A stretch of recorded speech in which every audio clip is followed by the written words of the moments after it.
Doctor और मरीज के बीच एक अहम भूमिका निभाते हैं पैथोलॉजी लेबोरेटरी के रिपोर्ट्स, जिस पर पूरा आधार होता है मरीज के इलाज का।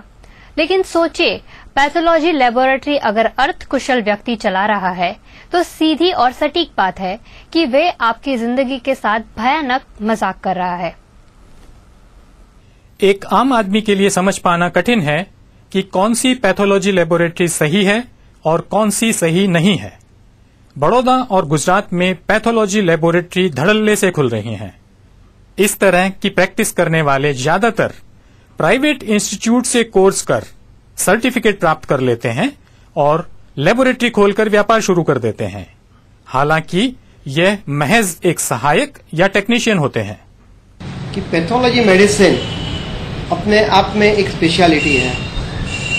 एमबीबीएस के बाद 3 साल का अनुस्नातक यानी कि पोस्ट ग्रेजुएट कोर्स होता है।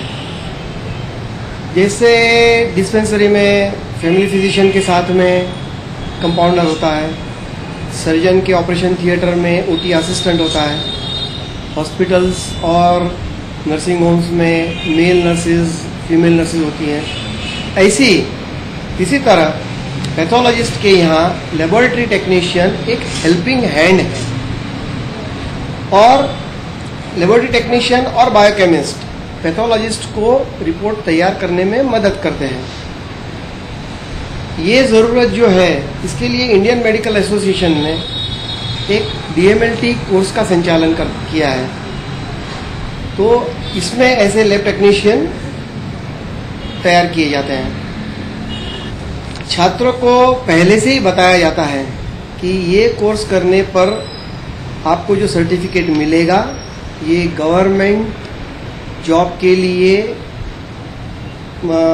मान्यता रखता है, लेकिन इसके बलबूते पर आप अपनी प्राइवेट लेबोरेटरी शुरू नहीं कर सकते हैं।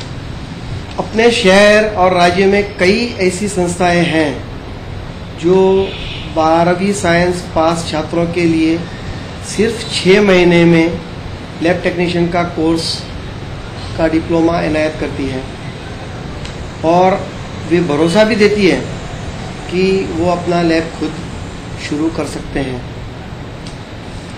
अभी एक एमडी पैथोलॉजिस्ट है, एक डीएमएलटी छात्र है जिसने ग्रेजुएशन के बाद 2 साल तालीम हासिल की है और एक 12वीं पास छात्र है जिसने 6 महीने में कोर्स करके ये डिप्लोमा पाया है।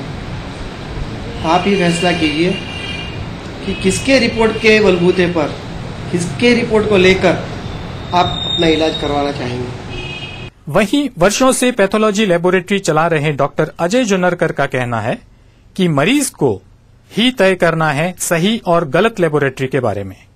पैथोलॉजिस्ट ये पोस्ट ग्रेजुएट डिग्री है। एमबीबीएस होने के बाद पैथोलॉजी की 2 डिग्रियां पोस्ट ग्रेजुएशन में आती है। एक डिप्लोमा इन क्लिनिकल पैथोलॉजी जिसे डीसीपी कहते हैं और दूसरी एमडी पैथोलॉजी कहते हैं। एक डिग्री 2 साल के बाद मिलती है और एक 3 साल के बाद। दोनों ही पोस्ट ग्रेजुएट डिग्रीज हैं पैथोलॉजी में और दोनों डिग्री होल्डर्स को पैथोलॉजी लेबोरेटरी खोलने की और लेबोरेटरी मेडिसिन प्रैक्टिस करने का अधिकार है। इसके पीछे तो कारण तो यही हो सकता है कि कोई रेगुलेशन इनके लिए लागू नहीं पड़ता। ये जो प्रैक्टिस कर रहे हैं ये काफी लोग सिर्फ 12th साइंस पास किए हुए हैं और कहीं से 6 महीने या 4 महीने या बहुत से बहुत 1 साल की कहीं किसी इंस्टीट्यूट में या इंस्टीट्यूट ना भी हो ऐसी जगह पे कोर्स करके सर्टिफिकेट हासिल कर लेते हैं और लेबोरेटरी खोल बैठते हैं।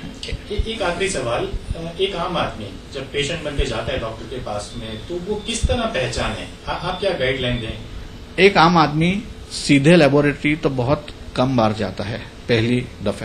पहले तो वो किसी डॉक्टर के पास जाता है। जब वो किसी डॉक्टर के पास जाता है तब वो खुद की अंडरस्टैंडिंग यूज करके किसी डॉक्टर के पास जाता है। अगर वो इसी अंडरस्टैंडिंग से जाए कि या तो एमडी या तो डीसीपी जो क्वालिफाइड हो उसके यहाँ ही मैं जाऊं, जैसे उसने वो डिस्क्रिप्शन पहली बार यूज किया डॉक्टर के पास जाते समय, वही डिस्क्रिप्शन अगर वो बाद में भी यूज करता है तो वो उसके फायदे के लिए ही है। वो अनक्वालिफाइड लैब में जाएगा ही नहीं। मैं मरीजों से अर्ज करना चाहूंगा कि वे जब भी कोई लेबोरेटरी में जाए तो तय करे कि ये लेबोरेटरी सही है या नहीं है। उसके लिए उसे डॉक्टर से या टेक्नीशियन से ये पूछना पड़ेगा डॉक्टर ने डिग्री कहाँ से हासिल की है, उसके पास एमडी की डिग्री है या डिप्लोमा इन क्लिनिकल पैथोलॉजी की डिग्री है जो एमबीबीएस के बाद मिलती है। उसके पश्चात उसे ये तय करना है कि गुजरात मेडिकल काउंसिल का उसके पास रजिस्ट्रेशन है या नहीं। ये दो चीज होने के बाद वो लैब में टेस्ट करा सकते हैं। अगर वो कोई डॉक्टर के पास जाते हैं ट्रीटमेंट के लिए और डॉक्टर कोई ऐसी जगह भेजते हैं तो वहां भी आप पूछ सकते हैं कि आप जिस लैब में भेज रहे हैं वो लैब क्वालिफाइड है या नहीं है। बड़ौदा में गिने चुने ही क्वालिफाइड लेबोरेटरी के संचालक हैं, वहीं अयोग्य लेबोरेटरीज सैकड़ों की संख्या में है। Gujarat medical association IMA LMC department अलग खोलेલું છે ક્વોલિફાઈડ લેબોરેટરીને ઇમ્પ્રુવમેન્ટ માટે ને હું સ્ટેટ યુનિટનો સેક્રેટરી છું એલએમસીનો। એ બધા પેથોલોજીસ્ટ જે છે ડિગ્રીધારી એમબીબીએસ પછી કાં તો ડિપ્લોમા કે ડિગ્રી એ લોકોની લેબમાં ક્વોલિટી ઇમ્પ્રુવ થાય અને સારી લેબ ચાલે એના માટેનું એસોસિએશન છે અને એ જ ક્વોલિફાઈડ લેબ જે એલએમસી વાળા હોય છે એ ક્વોલિફાઈડ લેબોરેટરી સારી હોય છે અને એ આઈએમએ એના માટે ગાઈડલાઇન્સ બનાવી છે અને એવરી યરલી રિન્યુ કરતા રહે છે અને એનાથી ક્વોલિટી ઓફ લેબોરેટરી પ્રેક્ટિસ સુધરે છે। તો એટલીસ્ટ એમબીબીએસ પછી ડિપ્લોમા કે ડિગ્રીવાળા હોય એને જ એલએમસીના મેમ્બર બનાવે છે, વિધાઉટ ડિગ્રીવાળાને કોઈને એલએમસીના મેમ્બર બનાવતા નથી। એટલે એલએમસી લેબોરેટરી જો રેકગ્નાઇઝડ હોય તો એ ક્વોલિફાઈડ અને સારી લેબોરેટરી હોય છે, એ ડેફિનેટલી છે। ખાલી મશીન કે જે કરોડ રૂપિયા કે 2 કરોડના મશીન લઈ લે અને જો એની પાસે એમબીબીએસની ડિગ્રી પણ ના હોય તો એનાથી લેબોરેટરી ચાલતી નથી।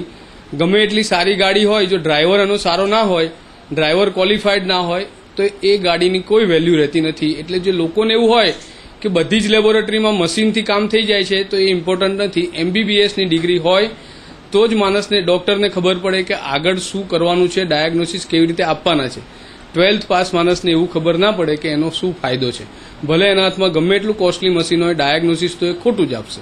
વડોદરામાં ક્વોલિફાઈડ કેટલી લેબોરેટરી છે અને અનક્વોલિફાઈડ કેટલી છે? વડોદરામાં ઓલમોસ્ટ 60 થી 65 લેબોરેટરી જે એમબીબીએસ થયા પછી એમડી કે ડીસીટી વાળા ચલાવે છે ક્વોલિફાઈડ છે। બાકીની ઓલમોસ્ટ 400 થી 500 જે લેબોરેટરીઝ છે એ અનક્વોલિફાઈડ છે, જે લોકો એમબીબીએસ થયેલા નથી એના સિવાય લેબોરેટરી ચલાવે છે। એટલે એ મારી દ્રષ્ટિએ અનક્વોલિફાઈડ કહેવાય, એટલે એ લેબોરેટરી પ્રમાણિત ના કહેવાય। यह पूरा मामला कानूनी पैथोलॉजी और गैर कानूनी पैथोलॉजी के बीच उलझता जा रहा है।